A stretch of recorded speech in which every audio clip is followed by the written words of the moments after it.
নদিয়ার মাঝে গোড়া পূরব ভাবে বিভোর হয়ে আজ প্রভাত সময়ে নদিয়ার রাজপথে দাঁড়িয়ে হে মেদন্দ বাহু তুলে আজান লম্বিত ভাবে নদিয়ার নাগরিকগণের সামনে বারবার বেত্রদণ্ড হাতে লয়ে সবাইকে বলে তোমরাই আমায় দান দাও দান দাও, না হলে আমি যেতে দেব না, একবার দান দিয়ে যাও। গৌর হরি আজ নদিয়ার রাজপথে দাঁড়িয়ে দান চাইছো বাবা, কাদের কাছে? আপনাদের মতো ভক্তমণ্ডলীর কাছে। আজকে আপনারা নদিয়ার মাঝে দাঁড়িয়ে আছেন, আর পথ মাঝে দাঁড়িয়ে গৌর হরি আজকে দান চাইছে। তা বলুন তো বাবা, আমরা যা কিছু ব্যবহার করছি সব তো তার দেওয়া, কি বলেন বাবা? এখন তিনি যদি কিছু চায়, কি দেওয়ার আছে? কি দেব? তার জিনিস সব যদি ব্যবহার করি তাহলে তাকে এবার আমাদের কি দেওয়ার আছে? ভক্তগণ বুঝতে পারছে না যে কিসের দান চাইছে। কিসের দান চাহে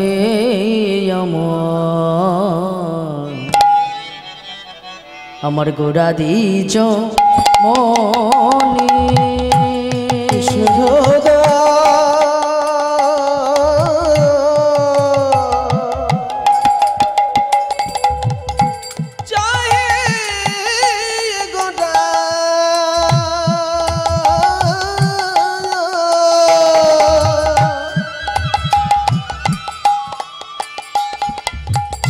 আমার গোটা মন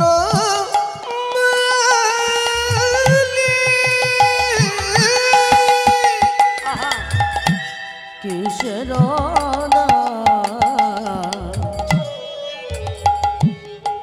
চাহিয়া মায়া গোড়া দিজ মনি কিসের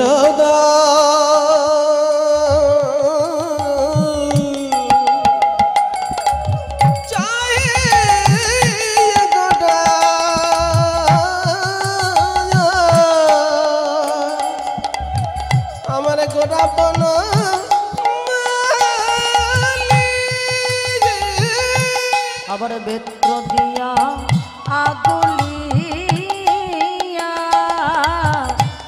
রাখয়ে তরণে রাখয়ে তরণে বেত্র দিয়া আগুলিয়া রাখয়ে তরণে রাখয়ে তরণে আবার তরুণী ফিরাইছে তরুণী ফিরাইছে গো আবার তরুণী ফিরাইছে তরুণী ফিরাইছে ওই বেত্র দণ্ড হাতে লয়ে তরুণী ফিরাইছে ওই বেত্র দণ্ড হাতে লয়ে তরুণী ফিরাইছে গো ওই যে নদিয়ার পথে গোড়া তরুণী ফিরাইছে নদীর পথ মাঝে বেত্র দণ্ড হাতে লয়ে আজ নদিয়ার পথে গোড়া তরুণী ফিরাইছে নদীর পথে গো আবার বেত্র দণ্ড হাতে লয় নিতাই গৌর হরি বল হরি বল হরি বল হাতে লয়ে নদীর পথে গো আবার বেত্র দিয়া পাগলিয়া রাখয়ে তরুণী রাখায় তরণে অনার পিত চরণে চিরাত করুণা অবতীর্ণ কল সমর্পয়িত মন্নত উজ্জ্বল রসং সভক্তি শ্রিয়ম হরিপুরত সুন্দর ধুতি কদম সন্দীপিত সদা হৃদয় কন্দরে স্ফুরতু সচিনান্দা।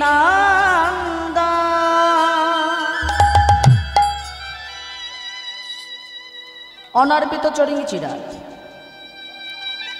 মানে যে নাম কোনো দিনের জন্য অর্পণ করা হয় না, সেই অনার্পিত বস্তু কলিহত জীবের দ্বারে আমার গৌর হরি পৌঁছে দিলেন বাবা। কোন বস্তু? অনার্পিত মানে যা কোনো যুগে অর্পণ করা হয় নাই, সেই হরিনাম সকল ভক্তের দ্বারে দ্বারে, সকল কলিজীবের দ্বারে দ্বারে তিনি করুণা করে আসলেন, পৌঁছে দিলেন। কেন না কলির জীব হরিনাম ছাড়া এদের কোনো উদ্ধারের পথ নাই। কলির জীবকে উদ্ধার করবেন বলে আমার গৌর হরি তিনি নিয়ে আসলেন সেই গোলক থেকে ভূলোকের মাটিতে, তিনি সেই মধু মাখা সুধা মাখা হরিনাম। আজকে আমার গৌর হরি কলিহত জীবকে উদ্ধার করবেন বলে মাত্র 24 বছর বয়সে তিনি ছুটে চলে যাচ্ছেন বাবা। কোথায় যাচ্ছেন? কেশব ভারতের কাছে। কেশব ভারতের কাছে ছুটে চলে গেলেন, গুরুদেব আপনি আমায় সন্ন্যাস মন্ত্রে দীক্ষা দিন। এমন একটা কম বয়সের ছেলেকে দেখে মনে বড় দুঃখ হয়েছে বাবা। কেন হবে না বলুন? যারা ভালো মানুষ হয় তারা কি চায় গ্রামের আর 5টা মানুষের ক্ষতি হোক? আজকাল আমরা তো বড় বাবা স্বার্থপর হয়ে গেছি, আমরা আমাদের ভালোটা বুঝি, কিন্তু গ্রামের মঙ্গলটা আপনারা কিন্তু বোঝেন, সবাই না বুঝলেও আপনারা বোঝেন। এই যে হরিনামটা হচ্ছে, অনেকে এখানে শুনেছি নাকি এবছর দাতা হয়েছে। গত বছর এসেছিলাম আপনাদের ভালোবাসায়, আবারও আসলাম। তবে গত বছরে অত দাতা হয়েছিল কিনা জানি না, তবে এবছর শুনেছি অনেক নাকি দাতা হয়ে গেছেন। তা যারা দাতা এই হরিনামের জন্য আগ্রহী হয়ে হরিনামটা দিচ্ছেন বাবা, তারা কি শুধু নিজেদের মঙ্গলের জন্য? এই যে হরিনামটা হচ্ছে, আর এখান থেকে মাইকের সাউন্ডটা কত দূর যাচ্ছে? যত দূর যাবে তত দূর আপনাদের গ্রামের মঙ্গল হবে। হরিনামের মাহাত্ম্যটা এতই বড়, কারণ ভগবান বলেছে নামই হতে আমার নাম বড়, আর নাম হতে আমার ভক্ত বড়। তাই আপনাদের সবার মঙ্গলার্থেই হরিনাম, এই হরিবাস। তা তেমন বাবা কেশব ভারতী মঙ্গল চাইলেন। যেই গৌর হরির এত কম বয়স, বয়স কত? 24। তাই 24টা বছর বয়সে যদি চলে যায়, এর ঘরে যদি মা থাকে সে কত কষ্ট পাবে। কি গো মা, আপনার ছেলে যদি কোল থেকে চলে যায় সারা জীবনের মতো কষ্ট পাবেন না? ভাবলেন মায়ের কত কষ্ট হবে। ঘরে যদি কোনো বিবাহিত স্ত্রী থাকে সে তো কত কষ্ট পাবে। একটু ছলনা করব, একটু ছলনা করছো নিমাই, শোনো নিমাই শোনো। আরে বাবা তুমি এসেছো সন্ন্যাসী হতে, কিন্তু জানো নিমাই 50 বছর না হলে শাস্ত্রে যে নিয়ম নাই, কাউকে সন্ন্যাস মন্ত্রে দীক্ষা দেওয়া যাবে না। যেই বলেছে সঙ্গে সঙ্গে একটা কথা জানবেন আমার ভক্তমণ্ডলী মায়ের এবং বাবারা, আমার গৌর হরি যিনি অনন্ত কোটি কোটি ব্রহ্মাণ্ডের পণ্ডিত বাবা। আমরা যেমন কয়েকটা গ্রামে যদি কাউকে পড়াশোনা কাউকে যদি পড়াই, তবে কয়েকটা মানুষের কাছে পাণ্ডিত্য হলাম, পণ্ডিত হলাম, কিন্তু গৌর হরি কয়েকটা মানুষের কাছে নয়, সমগ্র বিশ্ব ব্রহ্মাণ্ড মানে সমগ্র পৃথিবীর যিনি পণ্ডিত, তার কাছে পাণ্ডিত্য দেখানো তো এত সহজ ব্যাপার নয় বাবা। গৌর হরি প্রশ্ন করছেন, কিন্তু গুরুদেব আপনি যে বললেন 50 বছর না হলে নাকি শাস্ত্রের নিয়ম নাই, সন্ন্যাস মন্ত্রে নাকি সে দীক্ষা পাবে না, কিন্তু বলতে পারিনি গুরুদেব 50 কততে হয়? সে কিনি মাই এমন বাচ্চাদের মতো প্রশ্ন করছো কেন? আরে 50 কততে হয় জানো না? আর তোমাকে সারা নবদ্বীপবাসী সবাই তোমাকে নাকি পণ্ডিত বলে জানে। হ্যাঁ কি গো বাবা, আমরা জানি না? ওই তো 5-এর পাশে একটা শূন্য, ওটা দিলেই 50 হয়ে যাবে। গুরুদেব আপনি বলছেন 5-এর পাশে শূন্য দিলে 50 হবে। আচ্ছা গুরুদেব, তবে 5-এ কি হবে? সে কি 5-এ কি হয় তুমি সেটাও জানো না? আরে তুমি নাকি পণ্ডিত এটাও জানো না? আরে বাবা ওই তো 1-এ চন্দ্র 2-এ পক্ষ 3-এ নেত্র 4-এ বেদ 5-এ পঞ্চবান। গুরুদেব আপনার কথা যদি সত্যি হয় তবে তো সত্যি আমি পঞ্চবানের শূন্য দিয়েছি। সত্যিই যদি পঞ্চবান হয় মদন মদন মোহন শোষণ স্তম্ভন, তবে ওই পঞ্চবাণী আমি শূন্য দিয়েছি। তাই আমি সন্ন্যাস নিতে এসেছি। নিতাই গৌর হরিবোল হরিবোল। বাণী আমি শূন্য দিয়েছি, শূন্যটাকে আমি আশ্রয় করেছি, তবে আমি সন্ন্যাস নিতে এসেছি। এই যে বাবা বিন্দু, এই বিন্দুটা এত সহজ বস্তু নয় বাবা। একটু একটু করে বিন্দু বিন্দু জমা হয়ে তবেই কিন্তু একটা সিন্ধুর তৈরি হয়। আর আপনি যখন বিন্দুটাকে বাদ দিয়ে দেবেন ভগবান আপনার বিরুদ্ধে চলে যাবে বাবা। আমি বলবো না, আমি জানি আপনারা গুণী ভক্ত, আপনারা বহু জায়গায় কীর্তন শোনেন, আপনাদের এদিকে তো অনেক জায়গায় হরিবাসর হয়। আপনারা জ্ঞানী গুণী ভক্ত। যদি বলেন বাবা আমরা জ্ঞানী ভক্ত, আমরা শিক্ষিত ভক্ত হলাম কি করে? আগেকার দিনের অত পড়াশোনার চাপ ছিল না। হয়তো অনেকে 5 পাস করেছেন, মাধ্যমিক পাস করেছেন, আর এখনকার দিয়ে বিএমএ পাস করবে যারা, তারা হয়তো বলবে আমরা শিক্ষিত। আর এখানে আমার বাবা মায়ের আগেকার মানুষ, আপনারা 5 পাস করেছেন কি 1 পাস করেছেন কি মাধ্যমিক পাস করেছেন, আপনারা অশিক্ষিত। এটা যারা বলবে তারা ভুল কথা বলে বাবা। ভগবানের লীলা বোঝার মতো ক্ষমতা ওই বিএমএ পাস করলেই শুধু হয়ে যায় না বাবা। এই হরে বাসরে বসে এই অনন্ত কোটি মহিমা যার রূপ, তার কথা এখানে বোঝে বোঝে আস্বাদন করে নয়ন জল দিয়ে কেঁদে কেঁদে যে আপনারা হরিনামটাকে আস্বাদন করেন, এটা বোঝার মতো জানবার মতো অনেক জ্ঞান দরকার হয়। আর সেই জ্ঞানের আলোর বিকাশটা আপনাদের অনেকদিন আগেই ঘটে গেছে। তাই আপনারা যারা হরিবাসরে বসে আছেন আপনারা অনেক বেশি শিক্ষিত বাবা। আপনাদের মতো শিক্ষা যদি না থাকতো তাহলে গৌর হরি পর্যন্ত আপনাদের মতো ভক্তের পদধূলি পাবার জন্যে এই ধুলাই কিন্তু কোনো গুণী গড়াগড়ি তিনি দিতেন না। এই ধুলাই কোনোদিন তালে দেহিনী গড়াগড়িটা দিতেন না বাবা। দেন আপনাদের মতো ভক্তের পদধূলি পাবার জন্যে। আর আমরা তো সাধারণ মানুষ বাবা, এই হরিবাসরে এসেছি। আপনারা যদি কৃপা করেন তবে হরি কথা কৃষ্ণ কথা বলতে পারবো। আমরা যদি বলি আমরা অনেক শিখে এসছি, অনেকে বলে দেবো, আর আপনারা শুনে চলে যান। এই যে অনুরাগ আপনাদের দেখে যে আসছে, আমার ভিতরে যে অনুরাগটা, এটা আপনাদের থেকে তৈরি হবে, আমি নিজে এখানে তৈরি করতে পারবো না। যেটা আমার ভগবানেরও ছিল না ভক্তি, সেটা আপনাদের কাছে আছে। তাই তো ভগবান নদিয়ায় গৌর হয়ে এসে ভক্তিটাকে আশ্রয় করতে চেয়েছিলেন। তাই আজকে যখন কেশব ভারতীর কাছে বলেছেন আমি পঞ্চবাণে শূন্য দিয়েছি, তাই শূন্যটাকে আমাদের আশ্রয় করতে হবে বাবা। কেন করতে হবে না? বিন্দু বাদ দিলেই তো করুণার সিন্ধু আমাদেরকে ছেড়ে চলে যাবে। আমি নিজে বলবো না, আপনারা নিজেরা প্রমাণ করবেন। এই যে হরে কৃষ্ণ নামটা আমরা বলি, হরে কৃষ্ণ কৃষ্ণ কৃষ্ণ হরে হরে, হরে রাম রাম রাম হরে হরে। দেখুন প্রত্যেকটা বয়ের পিছনে একটা করে বিন্দু আছে, যার জন্য উচ্চারণ হচ্ছে র। এই বিন্দুটাকে বাদ দিয়ে দিন, এবার বাদ দিয়ে দেখুন, উচ্চারণটা করে দেখুন। ভগবান আমাদের বিরুদ্ধে চলে গেছে বাবা।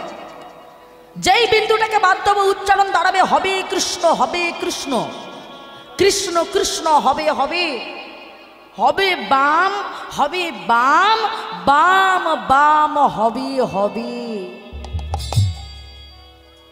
বিন্দুটাকে বাদ দিলাম, হয়ে গেল রামের জায়গায় বাম, আর বাম কথার অর্থ হলো বাবা বিরোধী। যখনই বিন্দুটাকে বাদ দেব ভগবান আমাদের বিরুদ্ধে চলে যাবে। হেরে গেলেন যুক্তি তর্কে কেশব ভারতে, কিন্তু প্রশ্ন করলেন নিমাই কেন বাবা?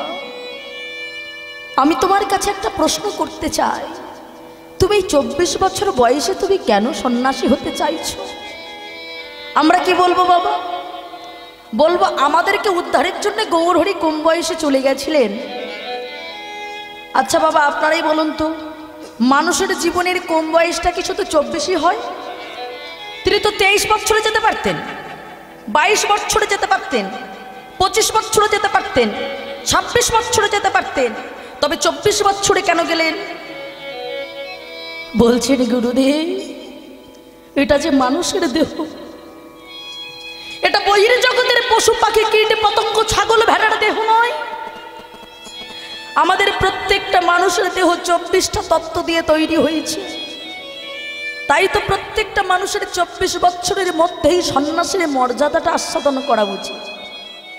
হ্যাঁ গো মা, সন্ন্যাসী হতে বলিনি, সন্ন্যাসের মর্যাদাটাকে লক্ষ্য করতে বলেছে, আস্বাদন করতে বলেছে। দেখুন আমরা সবাই জানি গৌরহরি সন্ন্যাসী হয়ে কলির জীবকে উদ্ধার করবে বলে তিনি চলে গেছিলেন, মাকে ছেড়ে তিনি চলে গেছিলেন। তবে আমরা জানি গৌরহরির জন্য বোধহয় এই মধুমাকা নামটা আমরা আশ্রয় করতে পেরেছি, তা কিন্তু নয় বাবা। গৌরহরি তো শুধু পোশাকটা পরেছিলেন, সন্ন্যাসী হওয়ার পোশাক পরেছিলেন, কিন্তু ধর্মটা তো পালন করেছিলেন বিষ্ণুপ্রিয়া দেবী। আর তা যদি তিনি না পালন করতেন তবে আমরা এমনভাবে নামটা পেতাম না বাবা। কিভাবে দেখুন, গৌর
জানি তাই, জানি তাই। তবে আমরা জানি বাবা যে গৌরহরির জন্য একমাত্র আমরা নামটাকে আশ্রয় করতে পেরেছি। তবে গৌরহরি শুধু সন্ন্যাসীর পোশাকটা পরেছে, ধর্মটা পালন করেছেন কে? বিষ্ণুপ্রিয়া দেবী। গৌরহরি যখন সন্ন্যাসী হয়ে চলে গেলেন আবার ফিরে আসলেন কোথায়? শান্তিপুর মাঝে অদ্বৈত আচার্য প্রভুর গৃহে। ফিরে এসে আদেশ করছেন যাও তোমরা আমার মাকে ডেকে নিয়ে এসো। অদ্বৈত আচার্য প্রভু তাড়াতাড়ি করে সচি মায়ের কাছে গিয়ে বলছে মা গো তোমার নিমাই এসেছে, তুমি দেখতে যাবে না? হ্যাঁ গো মা, কোনো সন্তান যদি আপনার কাছ থেকে চিরদিনের মতো চলে যায়, আবার সেই সন্তানকে যদি হঠাৎ করে ফিরে পান, তবে তার আকুলতা তার ব্যাকুলতাটা কেমন হতে পারে? সঙ্গে সঙ্গে সচিমা বলে বসলো, কি বললে? আমার নিমাই এসেছে, আমার নিমাই এসেছে আর আমি দেখতে যাব না? ও বৌমা তাড়াতাড়ি করে তৈরি হয়ে নাও, এতদিন যার জন্য তুমি কাঁদতে, আর কাঁদতে হবে না, আমরা আমরা আমার নিমাইকে দেখতে যাব। অদ্বৈত আচার্য প্রভু বলে বসলো, কিন্তু মা তোমার যাওয়ার আদেশ আছে, কিন্তু তোমার বৌমার যে যাওয়ার আদেশ নাই। কি বললে? আমার বৌমা যাবে না? তবে যেখানে আমার বধূমাতা বিষ্ণুপ্রিয়া যাবে না,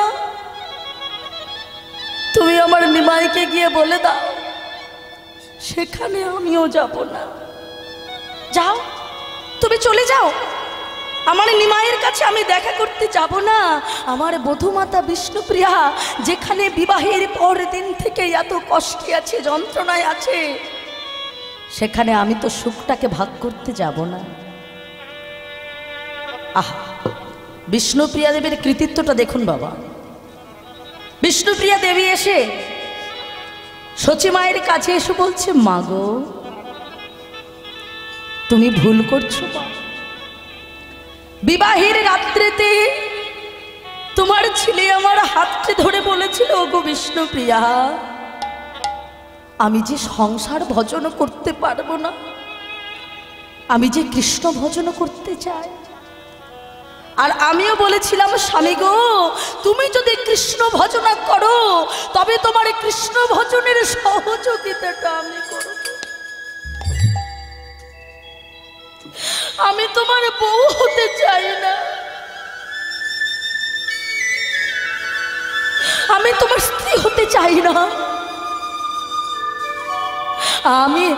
আমি তোমার সহধর্মিণী হতে চাই। সহধর্মিণী সবাই হতে পারে না মাগো। সহধর্মিণী কথার অর্থ হলো যে তার স্বামীকে করবে ধর্মপথের সহায়ক,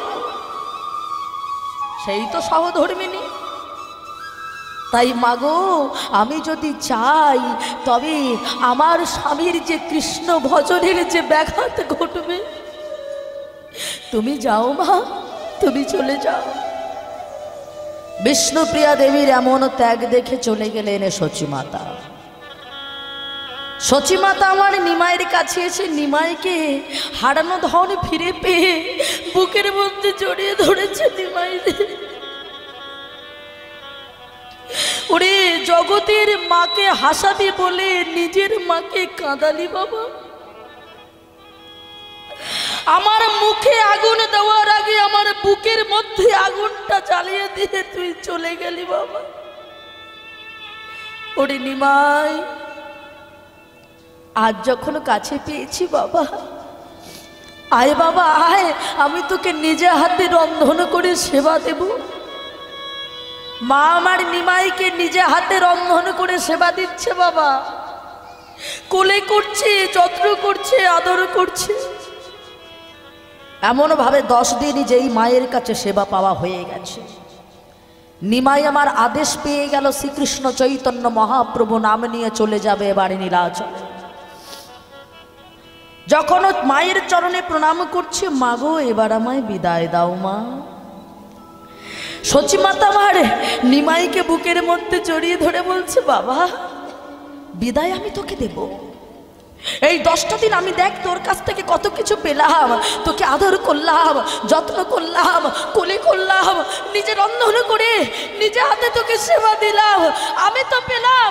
কিন্তু বলতে পারিস নিমাই, যাকে তুই ঘরে বিবাহ করে রেখে গেছিস সেই বধূমাতা কি পেল?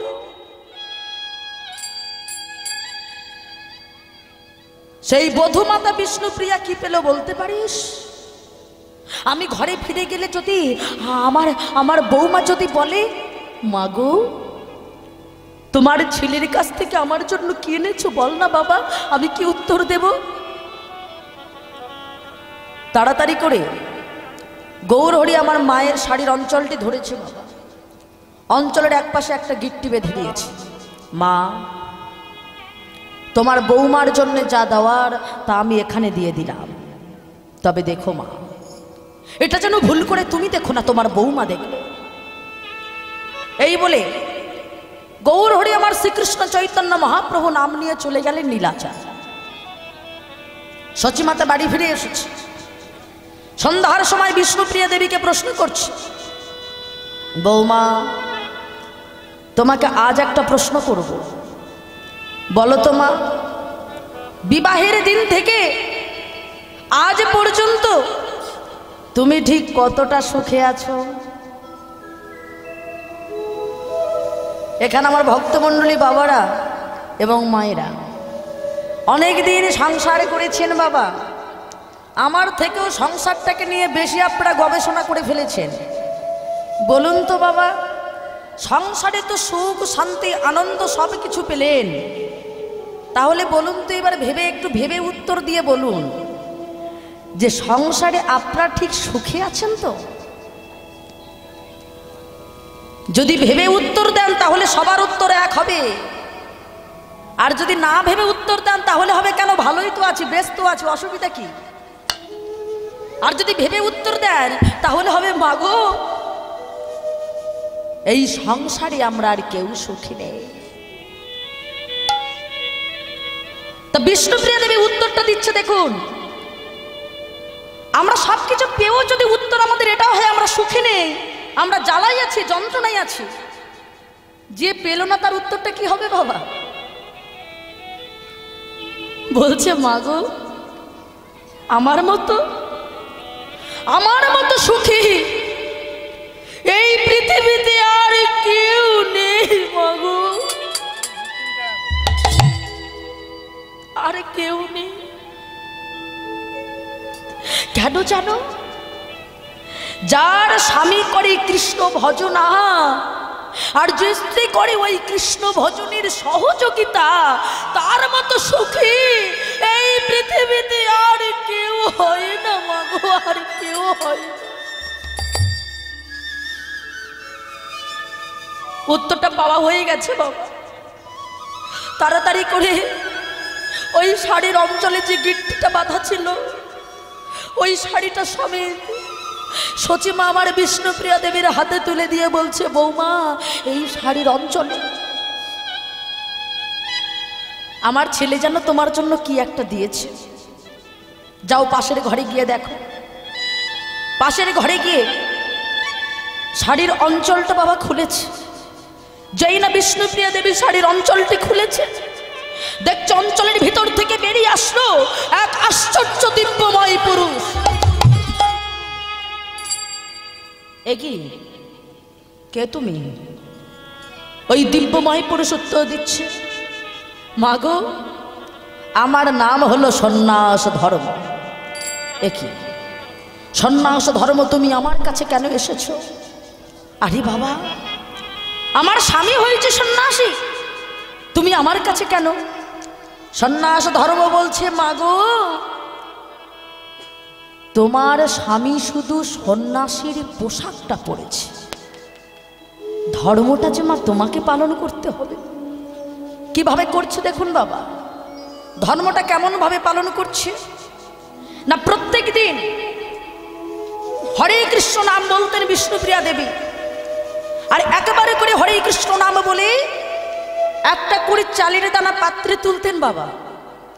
এইভাবে এক মুষ্টি চাল করতেন। এবার ভাবুন তো যে এক মুষ্টি চালের জন্য তাকে ঠিক কতবার হরে কৃষ্ণ বলতে হতো।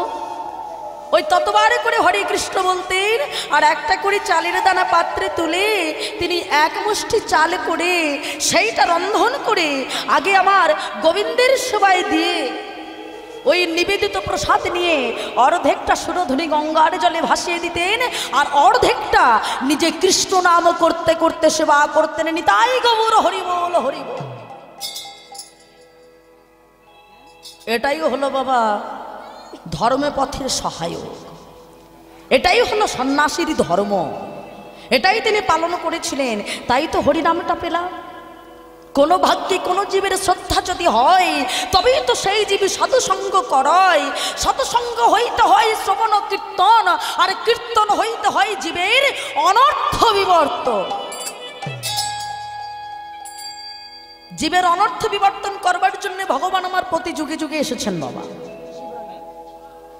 ভগবান তিনি প্রতি যুগে যুগে এসেছেন ভক্তকে কৃপা করবেন বলে। হ্যাঁ গো মা, সত্য যুগে ভগবানকে পাওয়া অনেক কষ্টের ছিল, ত্রেতা যুগে ভগবানকে পাওয়া অনেক কষ্টের ছিল, দাপর যুগে ভগবানকে পাওয়া অনেক কষ্টের ছিল, কিন্তু কলিযুগে আমাদের কোনো কষ্ট নেই মা। সত্য যুগে তপস্যা করতে হতো, যজ্ঞ করতে হতো ত্রেতা যুগে। তবে সত্য যুগের যে ধ্যান তপস্যা ছিল, সত্য যুগের তপস্যাটা যে সে তপস্যা নয়, ছিল বাবা পঞ্চতপ তপস্যা। চারদিকে চারটে যজ্ঞকুণ্ড জ্বলতো, আর মাঝখানে একটা যজ্ঞকুণ্ড জ্বলতো বাবা। ওই যজ্ঞকুণ্ডের সোজায় উপরে গাছের ডালে পাটাকে বেঁধে মাথাটা বাবা ওই যজ্ঞকুণ্ডের সোজাসুজি রাখা হতো। মানে উপরে গাছের ডালে পাটাকে বেঁধে বাবা নিচের দিকে যেখানে যজ্ঞকুণ্ড জ্বলছে, চারদিকে চারটে যজ্ঞকুণ্ডের মাঝে যে যজ্ঞকুণ্ড, সেখানে মাথাটাকে ঝুলিয়ে রাখা হয়েছে। অমনভাবে তপস্যা করত। একে বলা হতো পঞ্চতপ তপস্যা। এই পঞ্চতপ তপস্যা করেও কিন্তু ভগবানকে পাওয়াটা তো সহজ ছিল না। ত্রেতা যুগে আসলো যজ্ঞ, কত বড় বড় যজ্ঞ বাবা, নরমের যজ্ঞ, অশ্বমের যজ্ঞ, গোমের যজ্ঞ, অনেক ধরনের যজ্ঞ করতে হতো। সেই যজ্ঞ করে যদি ভগবান কৃপা করতো তবে পেত। দাপর যুগে আসলো শুধু পূজার্চনা, যে যত বেশি পূজার্চনা করতে পারবে সে ভগবানকে পাবে। কিন্তু কলিযুগে আমার গৌর হরি পদ্ধতিটা সহজ করলেন। হে কলিজি, ধ্যান করতে লাগবে না, যজ্ঞ করতে লাগবে না, পূজা করতে লাগবে না। আরে বাবা, একবার শুধু নয়ন জল দিয়ে অনুরাগ দিয়ে একবার তুমি হরি বল বলো। তবে হরি বল শুধু বললে হবে না বাবা। কেন হবে না? না, বহির্জগতে যদি আমাদের গায়ে ময়লা পড়ে আমরা কি করি বলুন তো? আমরা বাজার থেকে সাবান কিনি, দোকান থেকে। ওই সাবানটা নিয়ে আমরা বাড়িতে গিয়ে ভালো করে গায়ে দেই। এখনো যদি বাবা ওই সাবানটাকে নিয়ে, শুকনো সাবান যখন কিনি তখন তো শুকনো সাবান, তো এই শুকনো সাবানটাকে নিয়ে যদি গায়ের মধ্যে ঘষি, কি গো মা, পরিষ্কার হবে? কি বলেন? তাহলে বাড়ি আসতে হবে সাবানটাকে কিনে এনে, তারপরে আপনাকে ওই সাবানের সাথে একটু জল ব্যবহার করতে হবে, তবে একটু ফেনা হবে, আর তবে কিন্তু গায়ের ময়লাটা পরিষ্কার হবে। তা ঠিক তেমন এই হরিনামটা গৌর হরি, তিনি হলেন দোকানদার। আমাদের দ্বারে হরিনাম পৌঁছে দিয়েছেন, মানে সাবানটা দিয়ে গেছেন, কিন্তু জলটা কিন্তু আমাদের। আর সেই জলটা পাবেন কোথায়? ওই সাবানটা ব্যবহার করতে গেলে আপনার ভক্তি রসে আগে ডুবিয়ে নিয়ে নয়ন দিয়ে জলটা আপনাকে আনতে হবে। আর এই জলের সাথে যখনই আপনি হরিনামরূপী সাবানটা ব্যবহার করবেন, তখনই আপনার মনের ময়লা পরিষ্কার হয়ে এই হৃদয় মাঝে সচ্চিদানন্দ বিগ্রহকে দেখতে পাবেন। নিতাই গৌর হরি বল, হরি বল, হরি বল। তাই সবাই মিলে বলবো, আজকে সবাই মিলে ভগবানের একটু গুণানুগুণ কীর্তন গাইব বাবা। আজকে সবাই মিলে যখন গাইব, তবে তার আগে একটু সাবানটা যখন ব্যবহার করব, সবাই মিলে একত্রিত ভাবে সবাই মিলে কৃষ্ণ বলে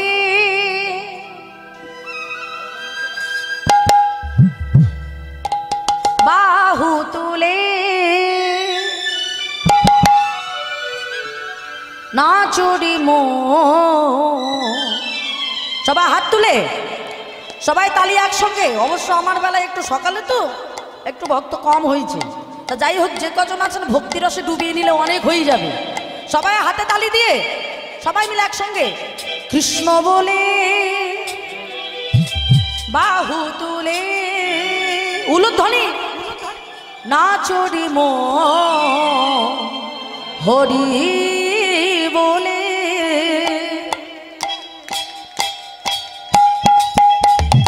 উলুধ্বনি, হরি বল, হরি বল, হরি বল।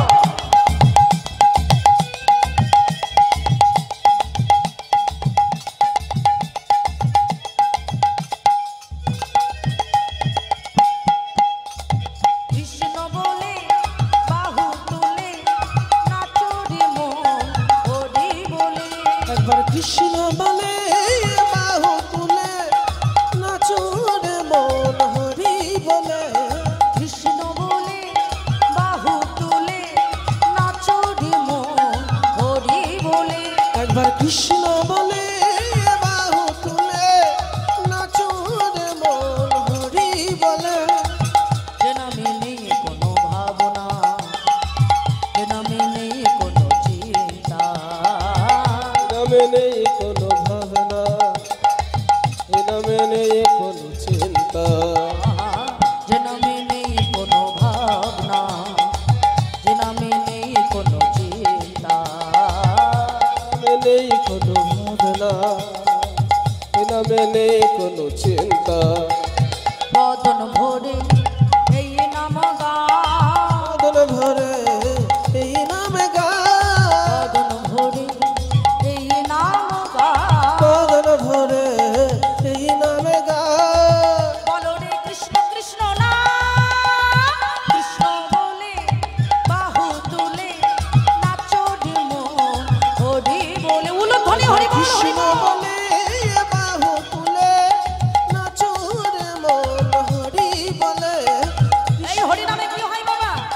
যেটা সিনেমায় হয় না, যাত্রায় হয় না, থিয়েটারে হয় না, হরি নামেই হয়। কি হয়? সবাই মিলে একত্রিত ভাবে বলবো, সবাই মিলে। যে নামে ঘোড়া পথ চলে, যে নামে বোবা কথা বলে, এ নামে ঘোড়া পথ চলে, এ নামে বাবা কথা বলে। যে নামে ঘোড়া পথ চলে, যে নামে বোবা কথা বলে, এ নামে ঘোড়া পথ চলে, এ নামে বাবা কথা বলে। বদন ভরে এই নাম গা, বদন ভরে এই নামে গা, বদন ভরে এই নাম গা, বদন ভরে এই নামে গা। বলো রে কৃষ্ণ কৃষ্ণ না, কৃষ্ণ বলে বাহু তুলে নাচো রে মন হরি বলে। একবার কৃষ্ণ বলে বাহু তুলে নাচো রে মন হরি বলে। কৃষ্ণ বলে বাহু তুলে নাচো রে মন হরি বলে। একবার কৃষ্ণ বলে বাহু তুলে নাচো রে মন হরি বলে। তাই গৌর হরি আজকে নদিয়ার নাগরিকদের কাছে দান চাইছে। কেমন ভাবে? দান দেহ, দান দেহ বলি,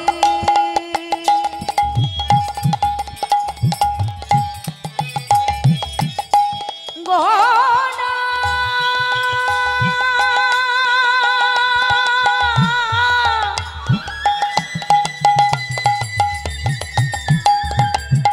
আমার আমার প্রাণের গৌরা,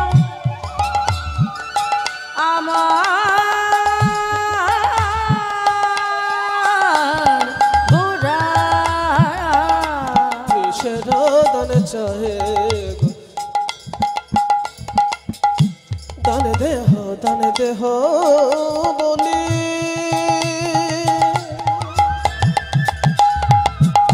বলি গোড়া ডাকে। আর নদিয়ানা বরিশাব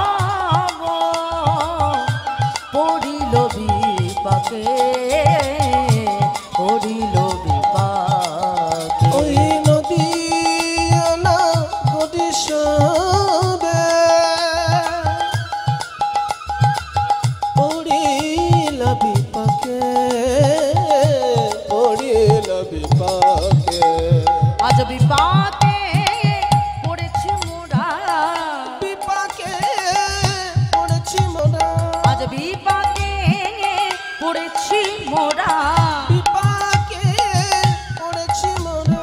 ওই নদিয়ানা গৌরী ভাবে বিপাকে পড়েছি মোরা।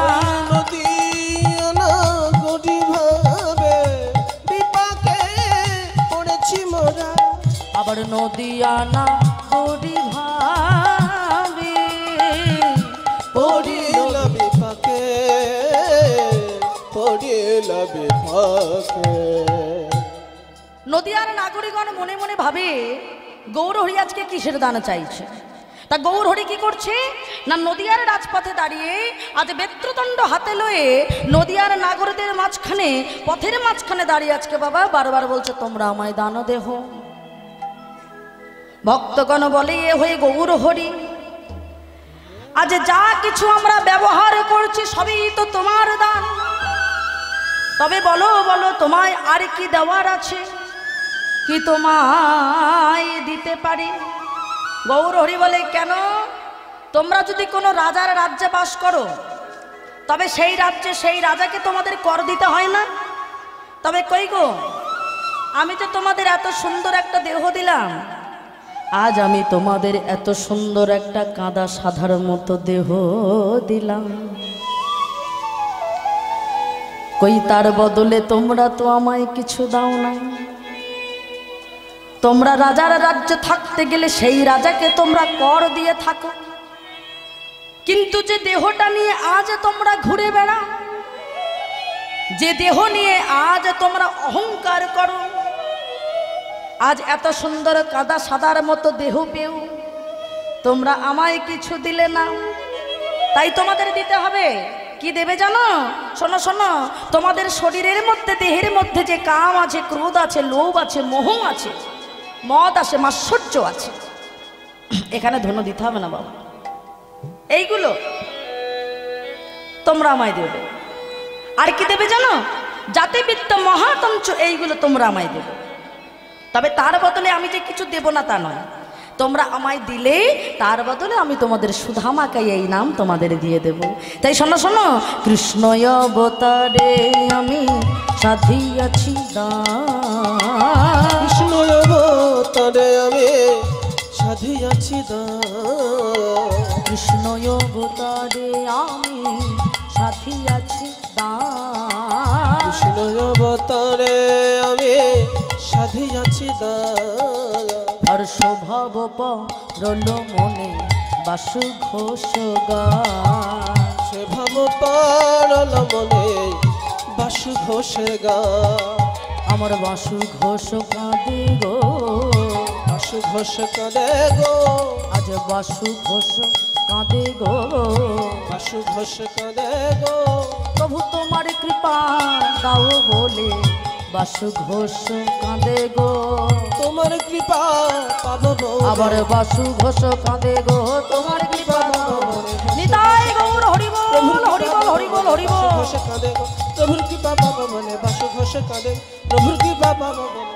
বাসু ঘোষ কাঁদে গো, আর স্বভাব পরল মনে বাসু ঘোষ গান, সে ভাব পারল মনে বাসু ঘোষের গান। বাসুদেব ঘোষে কহে এইবার লীলা প্রকাশ হল, বাসু ঘোষ কাঁদে বলে এইবার লীলা প্রকাশ হলো। বাসু ঘোষ ভাসে বলে এইবার লীলা প্রকাশ হল, বাসুদেব কহে বলে এইবার লীলা প্রকাশ হলো। বাসুদেব ঘোষে কহে এইবার লীলা প্রকাশ হল, বাসুদেব ঘোষে কহে এইবার লীলা প্রকাশ হলো। বাসুদেব ঘোষে কহে এইবার লীলা প্রকাশ হলো। বাসুদেব ঘোষে কহে ঈশ্বর পরম কৃষ্ণ সচ্চিদানন্দ বিগ্রহ অনাদির আদি গোবিন্দ সর্বকারণের কারণ শ্রীকৃষ্ণের যতিক খেলা সর্বোত্তম নরলীলা নরবপু তাহার সর গোপেশ বনু কর নবকৈশর নট বড় নরলীলা হয় মানব রূপের অনুরূপ। তাই আজ আমার বৃন্দাবন মাঝে আজ রাধানী আমার অষ্টসখীকে নিয়ে সকালবেলায় বসে আছে বাবা, আর এমন সময় প্রাণ গোবিন্দ আমার অমনি বাঁশিটা বাজিয়ে দিয়ে চলে গেল। কেমন ভাবে? সকালে গো গোধন লইয়া আমার গোঠে গেল বিনোদিয়া, আজ সকালে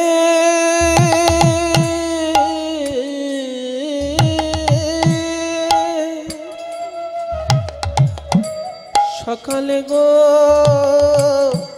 গোধন লইয়া শরীরে উঠে গেল বিনদিয়া আহাদিয়া সিংহা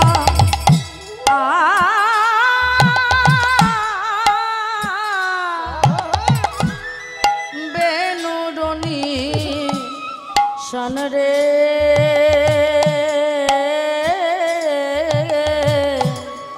আহাদিয়া সিংহা বেনুরনি দিয়া সিংহা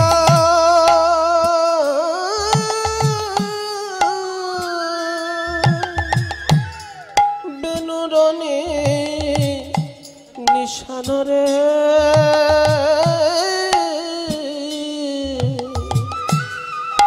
দিয়া সিংহা বেনুরনি আবার গুরুজন আঙিনাতে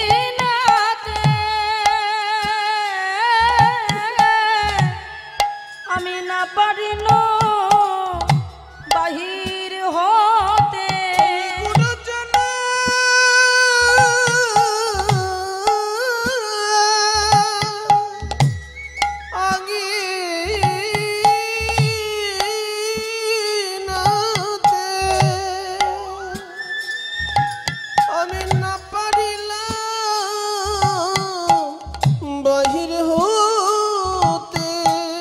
আমি না হেরেন ও সোচাদবা আন রে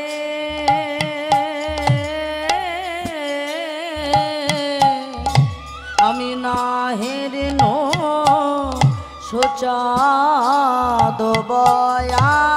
আমি না হেরিন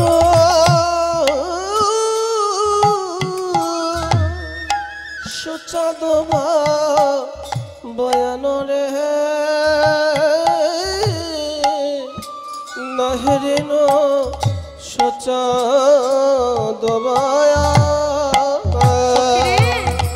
আমার দেখায়ার হলো না রে আমার দেখায় হলো না রে আমার দেখায়ার হলো না রে আমার দেখায় হলো না রে মধুর শট বিন্দু বদন খানি দেখায়ার হলো না রে মধুর সরবিন্দু বদন খানি আমার দেখা আর হলো না রে মধুর সরবিন্দু বদন খানি আর হলো না রে মধুর সরবিন্দু বদন খানি আমার দেখা আর হলো না রে মধুর নিতাই গৌর, হরি বল, হরি বল, হরি বল। হলো না সরবিন্দু বদন খানি আমার ভাগ্যে হলো না রে তাই আজকে বাবা রাধারানী কত বড় ভক্ত দেখুন। বড় যদি ভক্ত না হবে তাহলে প্রতিনিয়ত গোবিন্দ আমার বাঁশি বাজিয়ে চলে যায়। সখীদিগের সঙ্গে বলছে, সখী রে, প্রত্যেক দিন সকাল হলে প্রাণবত যখন আমার গোঠে যায় গোধন লয়ে, তখন প্রত্যেক দিন বাঁশির নিশান দিয়ে জানিয়ে যায়, ওগো রাধে, এই আমি গোধন নিয়ে চললাম। বল বল সখী, এখন আমি কেমন করে থাকি? তবে ভক্ত কোনোদিন ভগবানকে ছাড়া যেমন থাকতে পারে না, ভগবানও কিন্তু কোনোদিন বাবা ভক্ত ছাড়া থাকতে পারে না। কেন? কারণ ভগবান তিনি নিজেই বলেছেন, ভক্তই আমার মাতা পিতা, ভক্তই আমার গুরু, ভক্তেতে রেখেছেন আমার বাঞ্ছা কল্পতরু। ভক্ত আমার মাতা পিতা, ভক্তই আমার গুরু, ভক্তেতে রেখেছেন আমার বাঞ্ছা কল্পতরু। তবে ভক্ত ছাড়া যেমন ভগবান চলেন না, ভগবান ছাড়া ভক্ত চলেন না। আজ এই হরিবাসরে বসেছেন, হরিবাসরে বসে আপনারা ভক্তবৃন্দ যখন তার গুণানুগুণ কীর্তন শোনেন, আপনারা তাকে নয়ন জল দিয়ে তার চরণখানি ধৌত করেন। কারণ হৃদয় মাঝে যদি তিনি থাকেন, তবে নয়ন জল দিয়ে যখন ধৌত করছেন, তবে তার হৃদয় মাঝে চরণখানি ধৌত করছেন। তবে প্রশ্ন হলো, আপনারা হরিবাসরে কাঁদেন কেন? আবার যখন কাঁদেন এই কীর্তন চলাকালীন আমাদের কোনো কথায় আপনারা কাঁদছেন, আবার কখনো বা হাসছেন কেন বাবা? আমরা কি ম্যাজিক জানি নাকি? আমরা তো কোনো ম্যাজিশিয়ান নই। তবে হরিবাসরে বসে কাঁদেন কেন আর হাসেন কেন? তবে একজনকে পেয়েছেন তাই কাঁদছেন, অন্তর মাঝে তিনি বিরাজ করছেন তাই কাঁদছেন। ভগবান বলছে, আমি তোমার কাছে আছি, তুমি বুঝবে কি করে? কেউ যদি বাবা সামনে এসে দাঁড়িয়ে বলে আমি আছি, তারপরে বুঝবেন, তা নয়। ভগবানের ক্ষেত্রে সেটা নয়।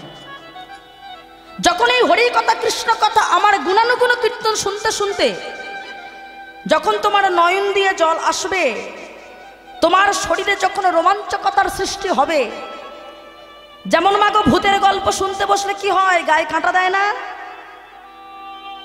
তা ঠিক তেমন ভগবানের গুণানুগুণ কীর্তন শুনতে বসলে যেদিন তোমার শরীরে রোমাঞ্চকতা আসবে, যেদিন তোমার শরীরে কাঁটা দেবে, বুঝবে তুমি ভগবানকে পেয়ে গেছো। তাহলে আমাদের কলির জীবের কাঁদা কিন্তু বাবা দু রকমের হয়। একটা হয় স্বার্থে, একটা হয় পরমার্থে। আমরা সংসারে যখন কাঁদি সেটা হলো আমাদের স্বার্থে, হরিবাসরে যখন কাঁদছি তখন হলো পরমার্থে, মানে ভগবানের জন্য কাঁদছি। কিন্তু বাড়িতে যখন কাঁদছি তখন আমরা কারোর কাছে দুঃখ পেলে নিজেদের স্বার্থে নিজেদের দুঃখ হয় তাই কাঁদি। তবে এই ভগবানকে পেতে গেলে আমাদেরকে বাবা সব দিয়ে সব হতে হবে। কিন্তু দন্তস্ব বা সব মানে বিষয় আশয় বাড়ি গাড়ি,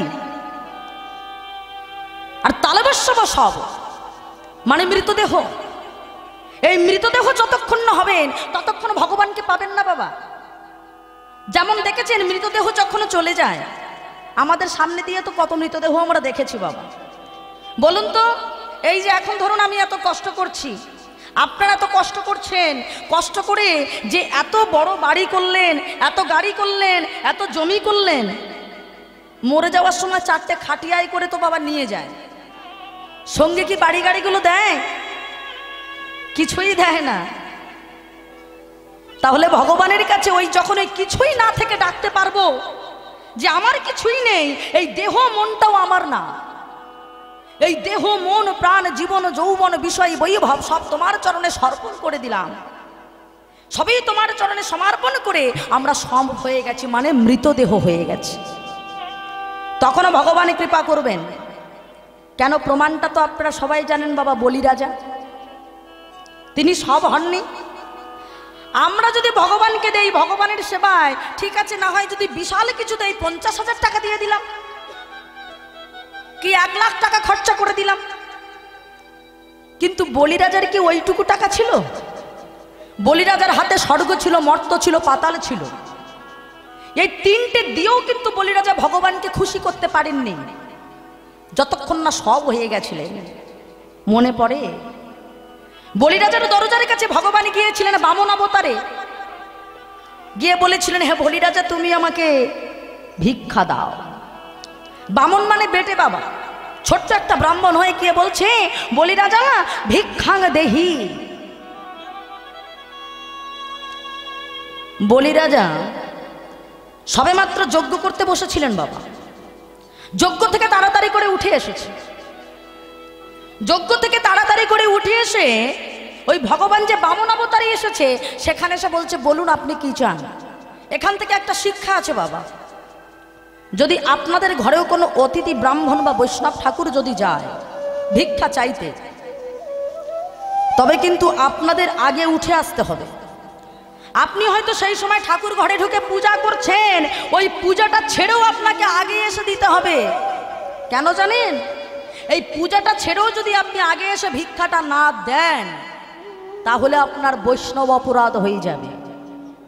তা বলিরাজা সেই ভুলটা না করে ওই যজ্ঞ থেকে উঠে এসে ভগবানের সামনে এসে বলছে, বলুন হে ব্রাহ্মণ ঠাকুর, আপনি কি চান, আপনার কি লাগবে বলুন, আমি আপনাকে সেটাই দেব। ভগবান মনে মনে ভাবছে, এই না হলে বাপের বেটা, হ্যাঁ, এই না হলে বাপের বেটা। আজও পর্যন্ত এমন কোনো জায়গায় কেউ প্রমাণ করে দেয়নি যে কেউ কিনা সামনে যদি দরজার সামনে ভিখারি আসে, তবে ভিখারির কাছে গিয়ে বলে, বলো তোমার কি লাগবে বলো। কি বাবা আমরা বলি নাকি?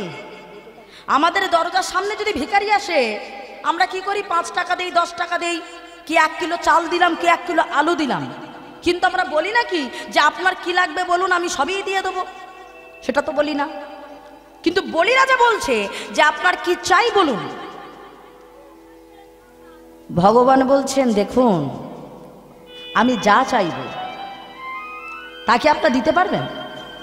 বলছে, আরে বাবা শুনুন, আমি হলাম স্বর্গ মর্ত পাতালের রাজা। আমি বলি, আমি আপনার সামনে 3 সত্য করছি, আপনি যা চাইবেন তাই আমি দিয়ে দেব। বলছেন, বাহ তাহলে তো ভালোই। তাহলে রাজা বলি, তাহলে আপনি আমার দিকে এক কাজ করুন, আপনি আমার দিকে একটু তাকান, আপনি আমার দিকে তাকান। যেই বাবা তাকাতে বলেছে, তা দেখছেন ভগবান বামন অবতারে গেছে, দেখছে এইটুকু। ভগবান বলছে আপনি আমার দিকে তাকান, তা দেখছেন ভগবান বাবা এইটুকু, আর এইটুকু ভগবান বলছে এবার আপনি আমার দিকে তাকিয়েছেন। এবার আমি যদি এইটুকু হই তবে আমার চরণগুলো কতটুকু হবে? কি গো মা, ভগবান যদি এইটুকু হয় তবে ভগবানের চরণগুলি কতটুকু হবে? আরো ছোট ছোট হবে। বলছে, শুনুন বলি রাজা, আমার এই পায়ে ত্রিপাদ ভূমি, মানে আমার এই 3টি চরণে ঠিক যতটুকু জায়গা লাগবে ততটুকু দিলেই হয়ে যাবে। বলি রাজা বলছে, দেখুন কিছু মনে করবেন না, আপনি যেমন খাটো, আমার মনে হয় আপনার বুদ্ধিটাও ঠিক তেমনি খাটো। তার কারণ আপনি কার কাছে কি চাইতে হয় জানেন না। আরে বাবা, আমি স্বর্গ মর্ত পাতালের রাজা আমি বলি, আর আপনি আমার কাছে চাইছেন কি? মাত্র ত্রিপাদ ভূমি, মানে 3টে পায়ে আপনার যতটুকু জায়গা। আচ্ছা ঠিক আছে, আপনি এটাতেই খুশি তো? বলে হ্যাঁ ওটাতেই খুশি, আমার আর বেশি কিছু লাগবে না। সঙ্গে সঙ্গে বলিরাজ আমার চোখ বন্ধ করে বলছে, ঠিক আছে আমি আপনাকে দিলাম দিলাম দিলাম। তার চোখ বন্ধ করেছে, বলেছে বাবা দিলাম দিলাম দিলাম। এবার যেই না চোখটা মেলে তাকিয়েছে, দেখছে যিনি একটুখানি ছিলেন তার একটি পা স্বর্গ আর মর্তে দিয়েছেন, আর একটি পা পাতালে দিয়ে দাঁড়িয়ে আছে। এইবার ভগবান বলছেন, হে রাজা বলি, এইবার আমি তোমাকে আসল কথাটা বলি। তুমি আমার কাছে শর্ত করেছিলে, তুমি আমার 3 পাদ ভূমি দেবে, তবে তো আমি একটি চরণে স্বর্গ আর মর্ত নিলাম, একটি চরণ পাতালে দিলাম, তবে বলো আমি আর একটি চরণ কোথায় দেব? আর তা যদি তুমি না দিতে পারো তবে তোমাকে নরকে যেতে হবে। বলিরাজা এবার মাথাটা নিচু করে বাবা কাঁদছে, চোখ দিয়ে টপ টপ করে জল মাটিতে পড়ছে। আমি কি করব? এরই তো আমার 2টি চরণে স্বর্গ মর্ত পাতালে নিয়ে নিয়েছে, এবার আমার তো আর কিছু নেই, আমি কি দেব? হঠাৎ করে বলিরাজার স্ত্রী সব দরজার আড়ালে দাঁড়িয়ে দাঁড়িয়ে দেখেছে বাবা, যার নাম ছিল বিন্ধা দেবী। বিন্ধা দেবী তাড়াতাড়ি স্বামীর কাছে, স্বামীর বিপদ, স্বামীর কাছে এসেছে। স্বামী গো, এ কি, উনি দাঁড়িয়ে আছেন, তুমি 3 পাদ ভূমি তাড়াতাড়ি দিয়ে দাও। কি বলছো ও বিন্ধা, তুমি জানো না উনি ওনার একটি পায়ে স্বর্গ মর্ত নিলেন, একটি পায়ে পাতালে নিলেন, তবে আমার তো আর কিছু নেই। কি বলছো ও স্বামী, তুমি ওনাকে সব দিয়ে দিয়েছো? হ্যাঁ আমি তো ওনাকে সব দিয়ে দিয়েছি, আমার কাছে কিছু নেই। কিন্তু স্বামী, তুমি যে ওনাকে এখনো পর্যন্ত 3.5 বিঘা জমিটুকু দিতে পারোনি। হ্যাঁ 3.5 বিঘা? কি বলছো? আরে বাবা, আমি তো স্বর্গ মর্ত পাতালের রাজা, আমি আমার কাছে যদি সবই নিয়ে নেয় তাহলে এতটা জমি আমার এখনো আছে, আমি নিজেই জানি না 3.5 বিঘা জমিটা কোথায়। তাড়াতাড়ি করে বিন্ধা দেবী ওই বলিরাজার বুকের উপরে হাতটা দিয়েছে। স্বামী, এটা দিতে পেরেছে? এই 3.5 3.5 বিঘাটা তুমি দিতে পেরেছ। শোনো স্বামী, ফুল দিলেও হবে না, জল দিলেও হবে না, বাতাসা দিলেও হবে না, তার সামনে রাশি রাশি রাজভোগ সাজিয়ে দিলেও হবে না। তাকে তুমি স্বর্গ দিয়েছ, মর্ত দিয়েছ, পাতাল দিয়েছ, তবু হয়নি। যদি এই দেহটাকে না দিয়ে তুমি যদি সব না হতে পারো, তাহলে তুমি কি দিলে? এইটা দিয়ে দাও, তাহলে দেখবে 3 পাদভূমি হয়ে গেছে পূরণ। এবারে দেখুন বাবা, বলি রাজা ভগবান দাঁড়িয়ে আছে, সামনে কিন্তু নিজের স্ত্রী দাঁড়িয়ে আছে। ভগবানকে প্রণাম না করে তাড়াতাড়ি করে নিজের স্ত্রী বিন্ধ্যা দেবীর সামনে এসে হাত জোর করে বসেছে। বিন্ধ্যা, বিন্ধ্যা, কিবা পুত্র কিবা পিতা পত্নী কেন নয়, যাহা হইতে কৃষ্ণ ভক্তি সেই তো গুরু হয়। বিন্ধ্যা, যার থেকে কৃষ্ণ প্রেম উদয় হয় সেই তো গুরু হয়। আজ তুমি আমার গুরু সমতুল্য। বিন্ধ্যার চরণে প্রণাম করেছে বাবা, নিজে স্বামী হয়ে প্রণাম করে এসে ভগবানের কাছে এসেছে। ভগবানের কাছে এসে অমনি বলি রাজা আমার মাথাটা পেতে দিয়েছে। আর যেই মাথাটা পেতে দিয়েছে অমনি সমন দমনকারী ভগবান বলি রাজার মস্তকের উপর একটি পা দিয়ে দিয়েছে। ভগবান বলছেন, হে রাজা বলি, আমি 3 পাদ ভূমি চেয়েছিলাম, তুমি আমায় দিয়ে দিয়েছো, কিন্তু এবার আমি তোমাকে বলি শোনো।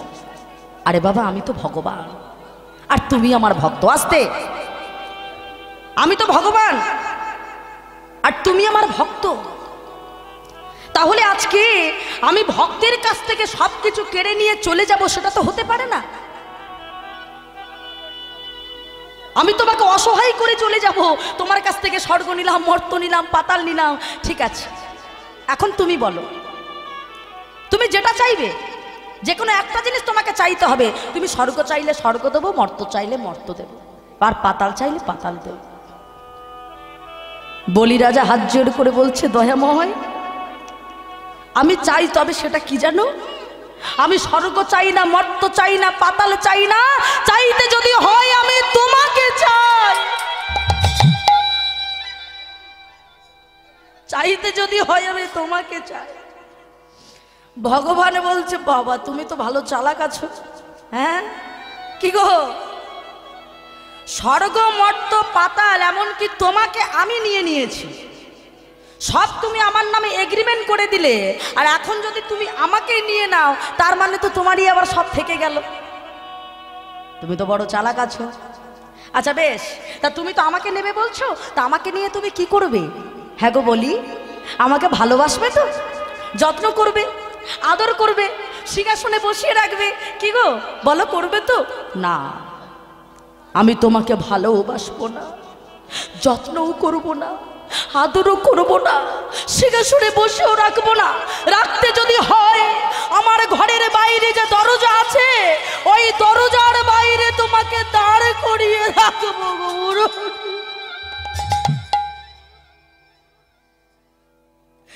ওই দরজার বাইরে তোমায় দাঁড় করিয়ে রেখে দেব। কেন জানো?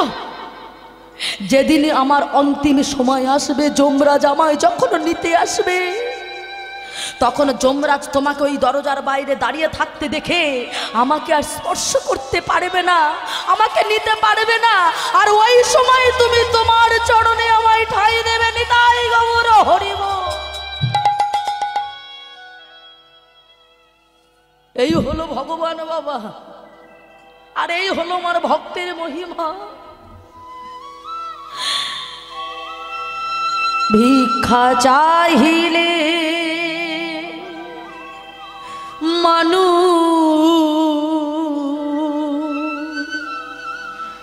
নাহি ফিরা,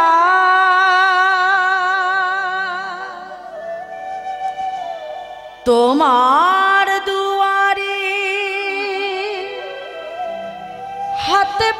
পাতিল যে ফিরাবে কি ফিরাবে কি তুমি তব চরণ ধরিয়া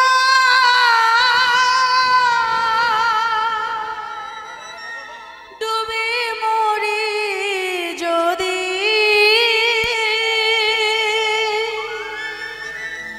চাহ করুণা সিক্ত নয়নে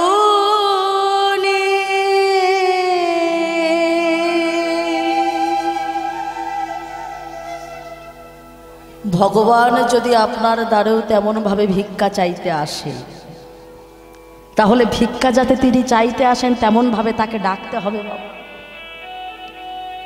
ডাকাটা আমাদের তেমন হওয়া দরকার, তবেই তো তিনি আসবেন।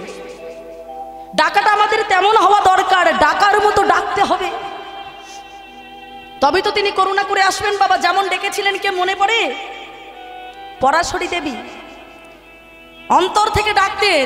তাই ভগবান কি করেছিল? ওই দুর্যোধনের অহংকারের 64 প্রকার ব্যঞ্জন কিন্তু সেবা করেননি। দুর্যোধনও নিমন্ত্রণ করেছিল বাবা, আর মনে মনে অহংকার করেছিল এই নন্দের বেটা কেলো ছোড়া সারাক্ষণ দুধ ঘি মাখন ছানা এইসব খায়, এই 64 প্রকার ব্যঞ্জন কোনোদিন খেয়েছে নাকি? তাই এই যে অহংকারের নিমন্ত্রণ ভগবান ওটা গ্রহণ করেনি। ভগবান এক কান দিয়ে ঢুকিয়েছে বাবা, আর এক কান দিয়ে বার করে দিয়েছে। কিন্তু ভগবান আজকে যাচ্ছে কোথায়? যাচ্ছে না যার বাড়িতে গেলে বাবা একটা চালের দানা খুঁজে পাওয়া যাবে না। পরাশরী দেবীর বাড়িতে গিয়ে ডাকছে, মা ও মা কোথায় আছো, তাড়াতাড়ি এসো। আর এদিকে মা পরাশরী দেবী সেই সময় সবেমাত্র স্নান সেরে ওই ভিজে কাপড়টা বাইরে বাবা উঠোনে শুকোতে দিয়েছে, আর ঘরের ভিতরে দরজার আড়ালে গিয়ে ছেঁড়া একটা গামছা পরে দাঁড়িয়ে আছে, কারণ শুকনো আর কোনো কাপড় ছিল না যেটা তিনি পরিধান করবে। আর ভগবান গিয়ে ডাকছে, ও মা তুমি কোথায় গেছো, তাড়াতাড়ি এসো। পরাশরী দেবী মনে মনে ভাবছে, এই জগৎ সংসারে আমাকে মা বলে ডাকার মতো কেউ নেই, তবে একজন আছে, সে আমার কৃষ্ণ। তবে তাই যদি এসে থাকে আমার কৃষ্ণ, কিন্তু আমি তো মা, সন্তানের সামনে যাব কিভাবে? এই তো আমার পরিধান, এই পরিধান নিয়ে আমি কি করে যাব? অন্তর্জয়ী ভগবানকে কিছু বলতে লাগে না বাবা। ভগবান বুঝতে পেরেছে যে মা কেন আমার সামনে আসতে পারছে না। তা ভগবান তাড়াতাড়ি করে মায়ের কথাটা বুঝতে পেরে একটু বাগানের দিকে চলে গেছে। আর যেই বাগানের দিকে চলে গেছে, তাড়াতাড়ি করে পরাশরী দেবী উঠোনের মধ্যে এসে ওই ভিজে কাপড়টা জড়িয়ে নিয়েছে। ভিজে কাপড়টাকে জড়িয়ে নিয়ে বাগানের মধ্যে গিয়ে কৃষ্ণের গায়ে হাত দিচ্ছে, ও বাবা এসেছিস? মা কখন থেকে আমার খিদে পেয়েছে। দেখুন ভগবানের কি খুব দায় পড়েছে বাবা আমাদের বাড়িতে খাবার। যিনি পৃথিবীর সৃষ্টিকর্তা, তবে তিনি ভক্তের দাঁড়ে দাঁড়ে ঘুরে বেড়াচ্ছেন কিছু খাওয়ার জন্য। ও মা আমার খুব খিদে পেয়েছে, আমায় একটু খেতে দাও না মা। ওরে ওরে দুষ্ট ছেলে, যার ঘরে কিছু নেই তার ঘরে এসেছিস খেতে। কি করব বাবা, আমার স্বামী গেছে ওদিকে স্নান করতে, আমি বলছি বাবা ও আসুক, ভিক্ষা করবে যখন স্নান করে এসে এই তো সামনে 5 বাড়ি ভিক্ষা করে আনবে, আগে আমি তোকে রন্ধন করে সেবা দেব। না মা না, আমার খুব খিদে পেয়েছে। ও মা ওই দেখো তোমার ওই গাছে কলাগুলো কেমন পেকে আছে, ভালো করে দেখুন মা। পরাশরী দেবীর নিজের বাড়িতে নিজের গাছের কলা কখন পেকেছে নিজেই জানে না, তাকিয়ে দেখছে তাই তো এই কলাগুলো কখন পাকলো, আমি তো দেখেছিলাম কলাগুলো কাঁচা, কখন পেকে গেল। তা যাই হোক পেকেছে যখন আমার কৃষ্ণের ভালো হয়েছে। কলাগুলো তাড়াতাড়ি পেড়িয়ে নিয়েছে, পেড়ে এনে কৃষ্ণের হাতে দিয়ে বলছে, বাবা এবার কলাগুলো খেয়ে নে। ভগবান বলছে, মা গো আমি এই হাত দিয়ে জানো মা আমি দুরাচারী কংসকে বধ করতে পারি। আমি এই হাত দিয়ে গিরি গোবর্ধন ধারণ করতে পারি। এই হাত দিয়ে আমি সুদর্শন চক্র ধারণ করতে পারি। কিন্তু এই হাত দিয়ে আমি যে কিছু খেতে পারি না মাগো। ও মা, ভক্ত আমায় না খাইয়ে দিল না, আমি কিচ্ছু খেতে পারি না। ওরে দুষ্টু ছেলে, তার মানে আমাকে তুই খাইয়ে দিতে বলছিস? আয় বাবা আয়, আমার কোলে আয়। পরাশরী কৃষ্ণকে বুকের মধ্যে জড়িয়ে ধরেছে, বুকের মধ্যে জড়িয়ে ধরে আজকে বাবা কলাটা খাওয়াতে গিয়ে, যে কলার যে সাদা শ্বাসটুকু যেটা আমরা খাই, ওটাকে বারবার মাটিতে ফেলে দিচ্ছে আর খোসাগুলো নিয়ে বারবার ভগবানের মুখের মধ্যে দিচ্ছে। কেন? ভক্ত তো জ্ঞান শূন্য হয়ে গেছে। ভগবানকে কাছে পেলে আপনারা কি করবেন বাবা? যার নাম শুনেই আপনারা কাঁদছেন, তাকে কাছে পেলে কি হবে? আপনারা তো আত্মহারা হয়ে যাবে। আজকে পরাশরী দেবী কাছে পেয়ে বাবা বারবার ভুল করে খোসাগুলো দিচ্ছেন। আচ্ছা বলুন তো বাবা, ভক্ত না হয় ভগবানকে কাছে পেয়ে বারবার ভুল করে খোসা দিচ্ছে, কিন্তু ভগবান তো ভুলটা ধরে দিতে পারতেন। কি বলেন? ভগবান তো বলতে পারতেন যে মা তুমি বারবার আমাকে খোসাগুলো কেন দিচ্ছ? ভগবান সেটা ধরিয়ে দিচ্ছেন না, জগৎকে শিক্ষা দিলেন তোমরা দেখো আমি অহংকারের দুর্যোধনের 64 প্রকারের ব্যঞ্জন খাই না। আমি ভক্তি ভরে কেউ যদি আমাকে কোলার খোসা দেয় সেটাও আমি খাই। ভক্তি ভরে যদি কেউ আমাকে কলার খোসাটা দেয় সেটাই আমি খেয়ে নেই। ভগবান নির্দ্বিধায় বাবা গ্রহণ করছে। আর হঠাৎ করে বিদুর করছিল বাবা স্নান, আর কেউ একজন গিয়ে বলেছে, আরে ও বিদুর দাদা, তোমার বাড়িতে কৃষ্ণ এসেছে, আসার সময় দেখে আসলাম। যে এইটুকু বলেছে বাবা, কৃষ্ণ এসেছে। আর যেই শুনেছে বিদুর আমার ওই যে ভিজে গামছাটা নিংড়ে এবার পরিধান করবে ভাবছিল, ওটা না পরে ওই হাতে করেই ছুটতে ছুটতে ভগবানের দিকে চলে গেছে। যে ভগবান বাড়িতে এসেছে, বাড়িতে ছুটে যাচ্ছে বাবা। এখন ঘরের মধ্যে কোথাও দেখতে পাচ্ছে না, তাড়াতাড়ি করে বাগানের দিকে গিয়ে দেখছে পরাশরী কোলে বসিয়ে কৃষ্ণকে কিনা কলার খোসাটা দিচ্ছে। আর বিদুর দাঁড়িয়ে দাঁড়িয়ে দেখছে যে খোসাটা ভগবান খাচ্ছে আর শ্বাসটা বারবার মাটিতে ফেলে দিচ্ছে। আর যেই না দেখেছে বিদুর চিৎকার করে উঠলো, পরাশরী আরে এ তুমি কি করছো? তুমি কিনা ভগবানকে কাছে পেয়ে খোসা দিলে? আরে যোগী জানে যুগে পায় না, ঋষি জানে ধ্যানে পায় না, এমন অনন্ত কোটি জীব যাকে যাওয়া পাওয়ার লাগে দিবারাত্র বসে বসে নয়ন জল ফেলে ধ্যান করে তপস্যা করে, আজকে তুমি কাছে পেয়ে তাকে এমন ভাবে কোলার খোসা, এমন ভাবে তাকে কলার খোসাটা তুমি দিয়ে দিলে। পরাশরী দেবী বাবা এতক্ষণ কিছু বুঝতে পারিনি। এইবার যেই স্বামীর কথা শুনেছে স্বামীর দিকে ফিরেছে, স্বামীর দিকে ফিরে বাবা তাড়াতাড়ি করে ঘন্টা দিয়েছে। বিদুর বলছে, ও এতক্ষণ কলার খোসাগুলো খাওয়ালে, তখন তোমার লজ্জা করলো না? আর আমি যেই কথাটা বললাম লজ্জা হয়ে গেল? বলছে, স্বামী গো, আমি তো কৃষ্ণকে কাছে পেয়ে ভুল করেছি। আমি কৃষ্ণকে কাছে পেয়ে আত্মহারা হয়ে জ্ঞান শূন্য হয়ে ভুলটা করেছি। আরে আর তুমি তো কৃষ্ণকে এখনো কাছে পাওনি, তুমি কৃষ্ণ এসেছে এই নামটা শুনেই তো তুমি জ্ঞান শূন্য হয়ে গেছো। অন্যদিনই তুমি স্নান করে গামছাটা পরে আসো, আজ তো তুমি গামছাটা পরে আসতে পারোনি, তুমি তো উলঙ্গ হয়ে এসেছো। হ্যাঁ গো মা, ভক্তিটা দেখো।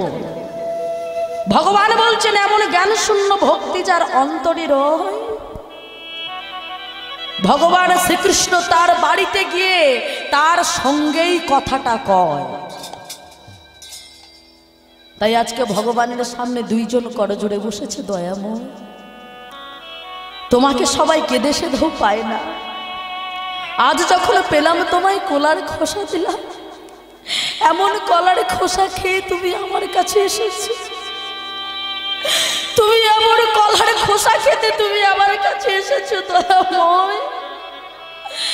তাই যুগে যুগে যদি তুমি আমার ভক্ত করে আনো তবে তোমার চরণে আমায় ঠাঁই দিও। ওগো দয়াময়, ওগো দয়াময়,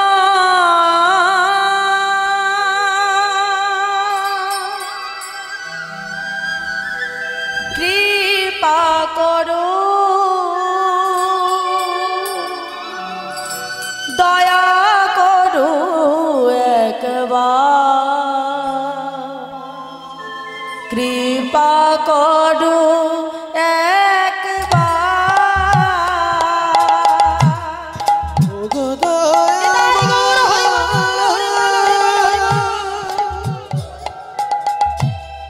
ওগো কৃপাময়,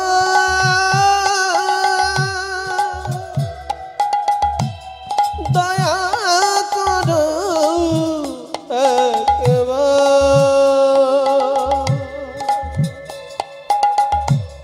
কৃপা করো একবার। ওগো দয়াময়,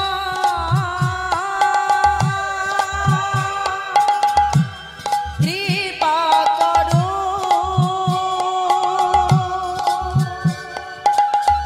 দয়া করো একবার,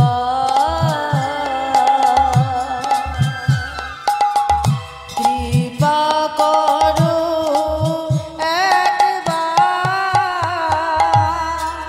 ওগো দয়াময়,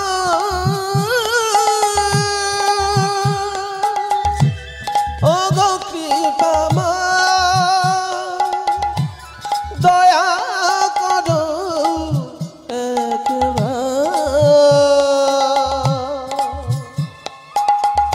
কৃপা করো একবার।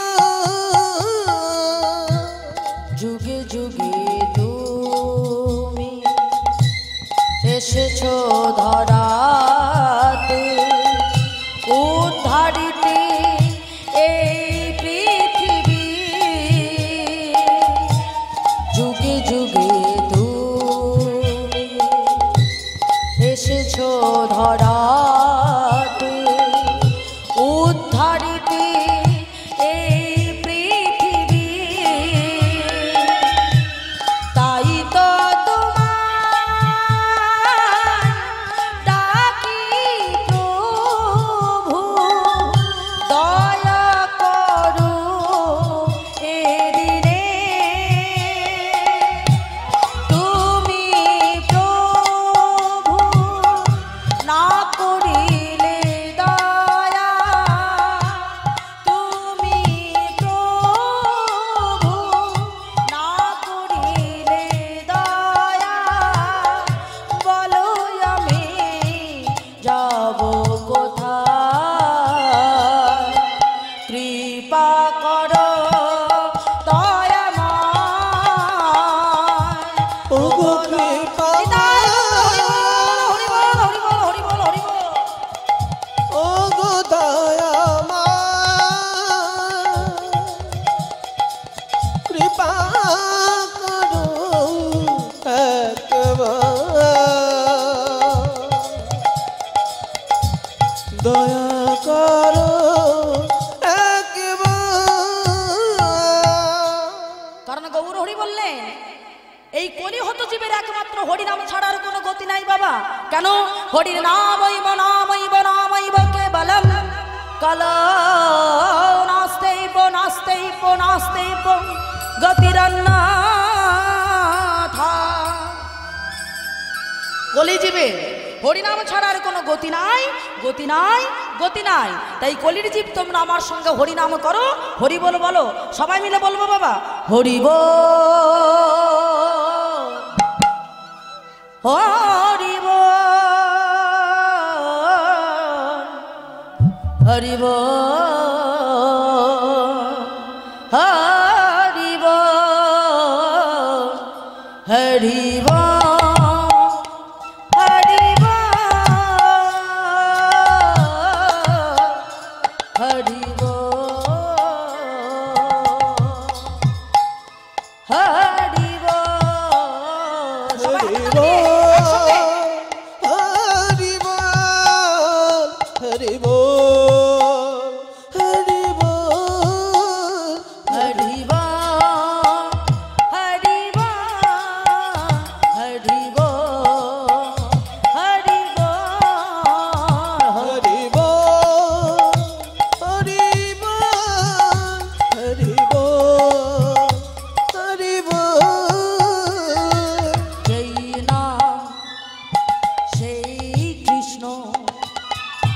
ভজ নিষ্ঠা করি নামের সহিতে আছে আপন শ্রীহরি। সবাই তালে তালে একসঙ্গে উলুধ্বনি। কৃষ্ণ ভজ নিষ্ঠা করে হরি নামের মধ্যে আছে আপনি শ্রীহরি। হরি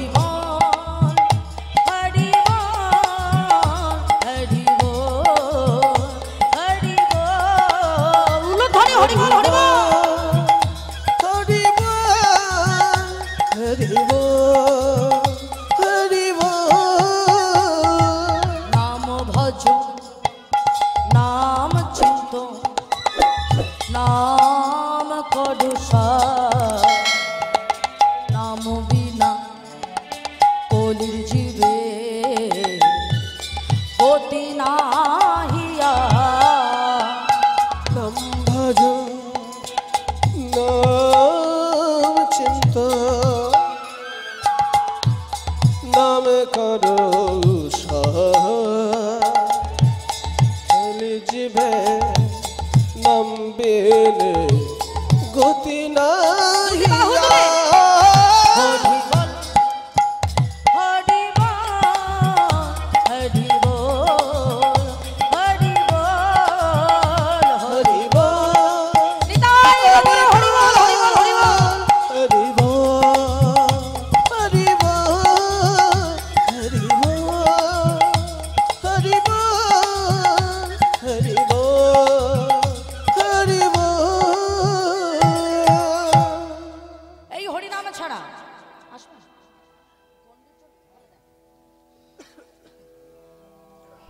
হ্যালো হ্যালো জয়নিতাই শ্রুতি কৃষ্ণ অনুরাগী ভক্তবৃন্দের কাছে জানাচ্ছি 4 নম্বর গরণকাটি গ্রামবাসীবৃন্দের যেসব ভক্তরা আজ মহতি হরিসভায় শ্রী শ্রী শ্রীকৃষ্ণ চৈতন্য মহাপ্রভুর ভোগারতি কীর্তন হবে, মহাপ্রসাদ হবে, ভোগ নিবেদন হবে মধ্যাহ্নকালীন, যাদের মানসিক আছে, যারা ইচ্ছুক ভগবানের সেবায় নিয়োজিত হওয়ায় আজ তাই এখনই তাড়াতাড়ি আপনারা যারা গণ্ডি দেবেন, যেসব মায়েরা বাবারা ব্রতী হয়েছেন গণ্ডি দেবেন আজকের এই মহাপ্রভুর কাছে, আপনারা অবিলম্বে হরিসভায় চলে আসুন, হরি মন্দিরের কাছে চলে আসুন। আপনারা দেরি করবেন না।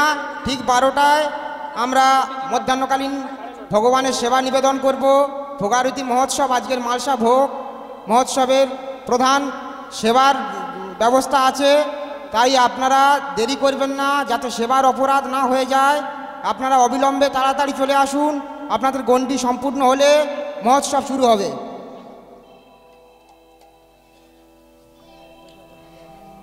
তাই আজকে আমার শ্রীমতী রাধারানী এখন সখী দিকের বলছে, বাবা যে আমার প্রভু তো প্রত্যেক দিন, আমার বধূ প্রত্যেক দিন যায় এমন গোধন নয়, আর আমাকে জানিয়ে যায়, এখন বল আমি কেমন করে তার সঙ্গে দেখা পাবো। তা ললিতা সখী বলছে, এক কাজ কর, তুই এমন ঘরে বাস করিস, এই যে শাশুড়ি আর ননদী মানে বাঘিনী আর নাগিনী, তাই এমন ঘর থেকে কি তুই আর অত সহজে যেতে পারবি?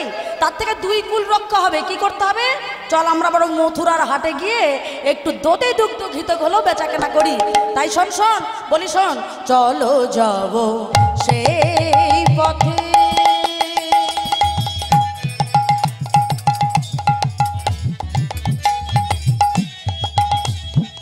তো ধীর বসরানা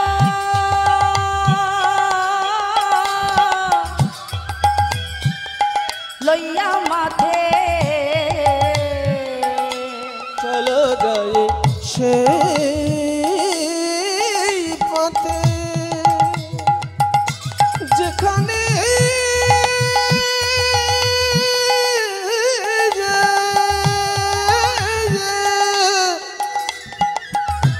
দধির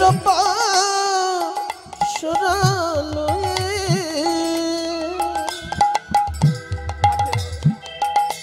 চলো যাই সে পথে আমার যেখানে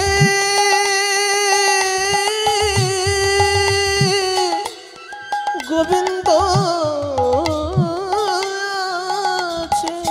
আহ যেখানেতে আছে শ্যামরায়, যেখানেতে আছে শ্যামরায়, আর যেখানে আছে শ্যামরায়,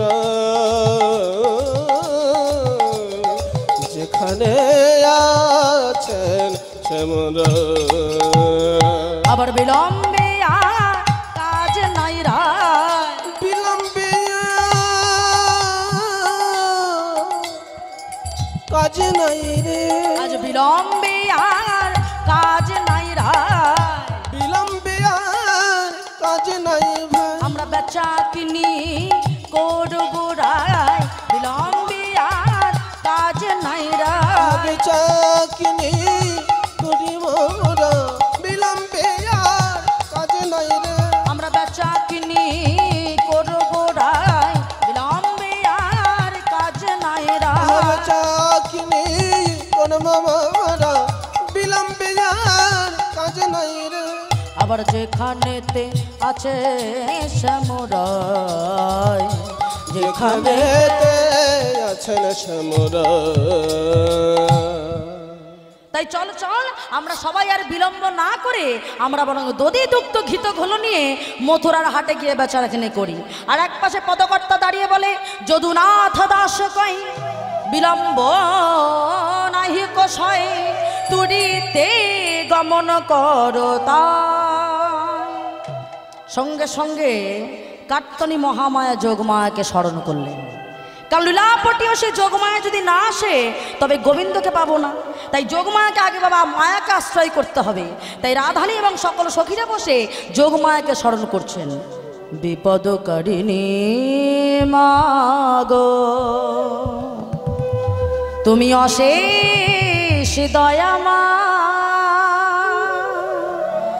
আমার আপদ বিপদ আধার পথে সঙ্গে তুমি আমার। বিপদকারিণী মাগো অভাগিনী দুঃখ হরামা, শক্তিরূপা ব্রহ্মময়ী, অভাগিনী দুঃখ হরামা শক্তিরূপা ব্রহ্মময়ী। আমার ঘোর বিপদে আর কে আছে আমার মা, কে আছে আমার মা, আমার আপদ বিপদ আধার পথে সঙ্গে তুমি আমার। বিপদকারিণী মাগো মা,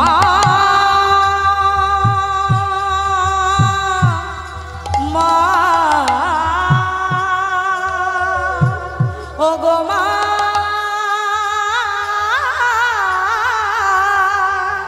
মা গো। যোগমায়াকে স্মরণ করলেন, আর যেই না যোগমায়াকে স্মরণ করেছেন লাপটিও সেই যোগমায়া আমার এসে উপস্থিত হয়েছে। তাই এসে মা সরাসরি রাধারানীর কাছে নয়, জটিলার ঘরের সামনে এসেছে। এই জটিলে, বলি ব্যাপারটা কি? সারাদিন তো ঘরের মধ্যেই আছিস, আর ওদিকে খবর শুনেছিস কি আজকে মথুরার হাটে শুনেছি কংস রাজা নাকি দধি দুগ্ধ ঘৃত ঘোলের দাম নাকি দ্বিগুণ দাম দেবে। হ্যাঁ রে, তা চল না একবার আমার সঙ্গে একটু যাই। তার কারণ তোদের গৃহের মঙ্গল করতে আমি, আর আমি তো তোদের মঙ্গল চাই।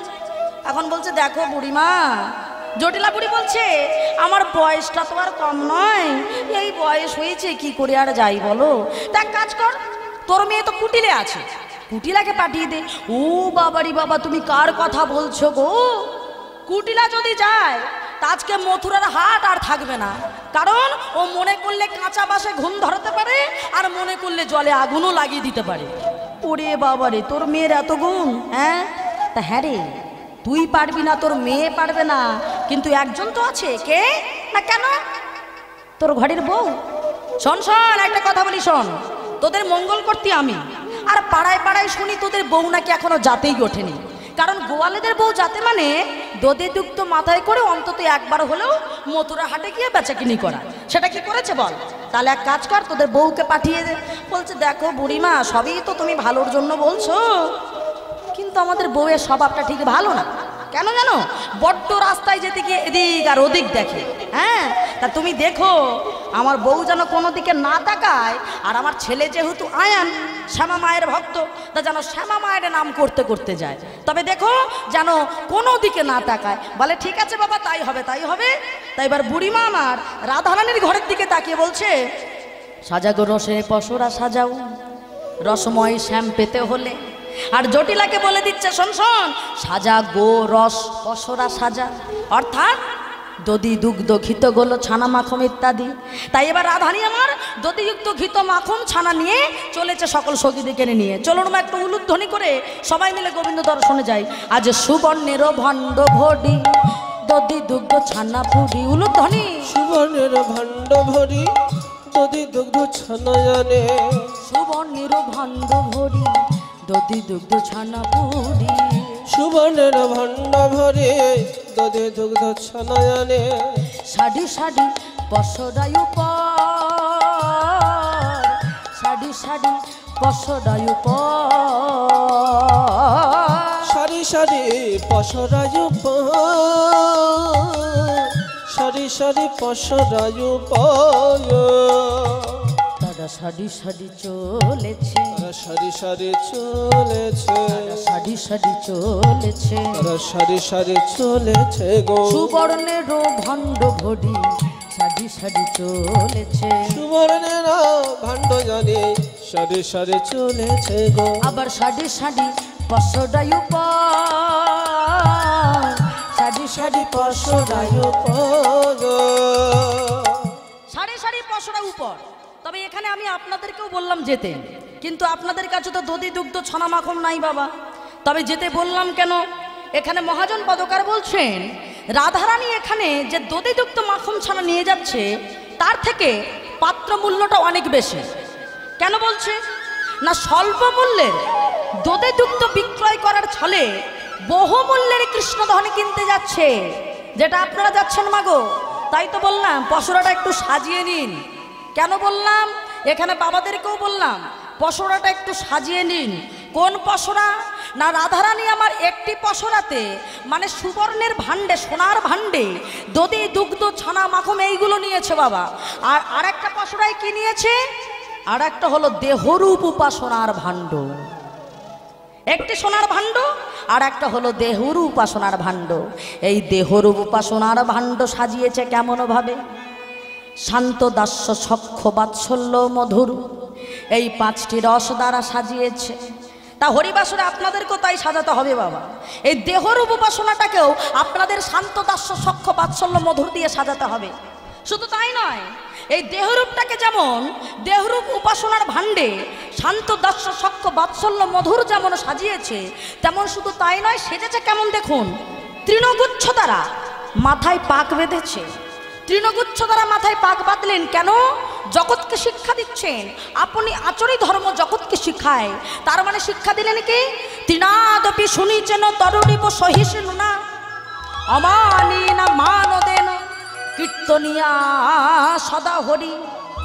অর্থাৎ তৃণের অপেক্ষা ছোট না হলে, বৃক্ষের ন্যায় সহ্যগুণ আশ্রয় না করিলে, কোনোদিন অমানি যদি না হয়ে তুমি গৌর হরির কৃপা তাহলে তুমি পাবে না। তাহলে নামটাকে আশ্রয় করতে গেলে আমাদেরকে ছোট হতে হবে। বলছে তুমি যত ছোট হবে তত তুমি উপরের দিকে যাবে। যেমন দেখবেন বাবা, আমরা যখন তীরটা চালাই, তা তীর বাবা যেগুলো তীর ধনুক হয়, তা তীর চালাতে গেলে কি করতে হয়? আগে টানতে হয়। বলছে তুমি যদি হালকা টানো তাহলে অল্প দূরে যাবে, অল্প সামনে যাবে, কিন্তু যত বেশি পিছন দিকে টানবে তত দেখবে সামনের দিকে চলে গেছে। তাহলে আগে বেশি পিছনে আসতে হবে, আগে বেশি নিচু হতে হবে, তারপরে দেখবে তুমি উঁচুতে উঠে গেছো। আসলে আমরা ডাকাটাই জানি না বাবা, আগে ডাকতে হবে, ডাকাটা জানতে হবে। তাহলে আমাদের ডাকাটা কেমন হবে? আসতে মাগো, ডাকাটা কেমন হবে? বলছে এই ডাকাটার জন্য আমাদের দরকার আগে নববিধা ভক্তি। ভক্তিটা আশ্রয় করতে হবে। পঞ্চরস দিয়ে যেমন দেহরূপ উপাসনার ভাণ্ড সাজাবো, তেমন নববিধা ভক্তির দরকার। নববিধা ভক্তিটা কি? বলছে শ্রবণং কীর্তনং বিষ্ণু শরণং পাদ সেবনং অর্চনং বন্দনং দাস্য সখ্য আত্মনিবেদন। এই হলো নববিধা ভক্তি। এই নববিধা ভক্তি যখন প্রত্যেকটা ভক্তের হৃদয়ে থাকবে, সে ভগবানের চরণ পেয়ে যাবে বাবা। এই নববিধা ভক্তিটা যদি অন্বেষণ করে দেখা যায়, একটা সূর্যবংশের দিক থেকে ধারা নেমেছে, একটা চন্দ্রবংশের দিক থেকে ধারা নেমেছে। সূর্যবংশের দিকে গেছে কে? সূর্যবংশের দিকে গেছে ভগবান রামচন্দ্র, আর চন্দ্রবংশের দিকে গেছে রাজা পরীক্ষিত বা জন্মেঞ্জন। তা সূর্যবংশের প্রথম পুরুষকে বলছে, সূর্যবংশের প্রথম পুরুষ হলো স্বয়ং সৃষ্টিকর্তা ব্রহ্মা। ব্রহ্মার পুত্র মারিচ, মারিচের পুত্র কশ্যপ, কশ্যপের পুত্র সূর্য, সূর্যের পুত্র মনু, মনুর পুত্র সুসেন, সুসেনের পুত্র প্রাসন্ন, প্রাসন্নর পুত্র যুবনাশ্য, যুবনাশ্যের পুত্র মানধাতা, মানধাতার পুত্র মুচকনন্দ, মুচকনন্দের পুত্র ধুন্ধুমার, ধুন্ধুমারের পুত্র ইলি, ইলির পুত্র শতবর্ত, শতবর্তের পুত্র আর্যবর্ত, আর্যবর্তের পুত্র ভরত, ভরতের পুত্র খণ্ড, খণ্ডের পুত্র মণ্ড, মণ্ডের পুত্র হারিতি, হারিতির পুত্র হরিবীজ, হরিবীজের পুত্র রাজা হরিশ্চন্দ্র, রাজা হরিশ্চন্দ্রের পুত্র রোহিতাশ্ব, রোহিতাশ্বের পুত্র মৃত্যুঞ্জয়, মৃত্যুঞ্জয়ের পুত্র রুকাঙ্গদ, রুকাঙ্গদের পুত্র মরুদ, মরুদের পুত্র অন্নরণ্য, অন্নরণ্যের পুত্র বায়ু, বায়ুর পুত্র সগর, সগরের পুত্র অসমঞ্জ, অসমঞ্জের পুত্র অংশুমান, অংশুমানের পুত্র দিলীপ, দিলীপের পুত্র ভগীরথ, ভগীরথের পুত্র সৌদাস, সৌদাসের পুত্র সুদাম, সুদামের পুত্র বৃত্তিপদ, বৃত্তিপদের পুত্র বিকর্ণ, বিকর্ণের পুত্র অমর্ষি, অমর্ষির পুত্র রঘু, রঘুর পুত্র অজ, অজের পুত্র দশরথ, দশরথের পুত্রকে বলুন তো কে মা? সে কি এক দুজন উত্তর কেন? দশরথের পুত্র কে হবে? ভগবান রামচন্দ্র, তাই তো? তাহলে তারও দুটো ছেলে আছে, কে কে? লব আর কুশ।